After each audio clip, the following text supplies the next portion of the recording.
مزاروں پہ جا کے مزار والے سے مانگتے ہیں تو پھر تو کافر ہیں، اگر بغیر توبہ کے چلے گئے تو پھر تو ہمیشہ جہنم میں جلیں گے. اور اگر مزار پہ جا کے اللہ سے مانگتے ہیں تو اور یہ سمجھتے ہیں کہ مزاروں پہ جا کے جب اللہ سے مانگا جائے گا تو دعائیں زیادہ قبول ہوتی ہیں، تو یہ غلط نظریہ ہے. دعاؤں کے لیے مساجد ہیں، مزار پہ تو انسان عبرت کے لیے جائے، قبرستان مزار بھی نہیں بلکہ قبرستان پر انسان عبرت کے لیے جائے. تو اگر وہ اللہ سے مانگ رہے ہیں تو پھر یہ عمل بدعت کہلائے گا، حرام یعنی ہمیشہ جہنم میں نہیں بلکہ اس بدعت کی تائید کی وجہ سے ان کو سزا ملے گی. پھر جیسے دوسرے مسلمانوں کا حکم ہے کہ سزا کھانے کے بعد جنت میں جائیں گے، تو یہ بھی.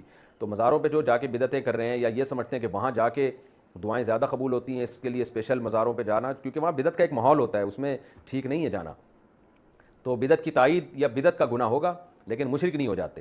وہابی ہے کی طرف کھڑے ہو کر کے دعا کریں، ان کے وسیلے سے اللہ سے مانگے. یہ زیادہ بہتر طریقہ ہے کہ ان کے وسیلے سے اللہ سے مانگے.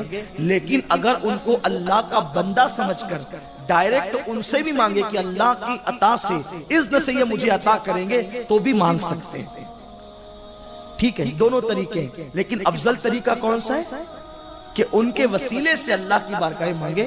اور ایک طریقہ یہ بھی ہے جو اہل اسلام میں چلا رہا ہے کہ ان سے بھی مانگ سکتے ہیں. جائز ہے، یہ ناجائز نہیں ہے. کیونکہ طبرانی کی روایت ہے کہ میری امت کے وہ لوگ جن کے چہرے نورانی ہیں، جن کو دیکھ کر خدا یاد آتا ہے، ان سے دنیا اور آخرت کی حاجتیں مانگا کرو، تم ضرور پاؤ گے. کیونکہ اللہ نے میری رحمت کا حصہ میری امت کے اولیاء میں رکھا ہے.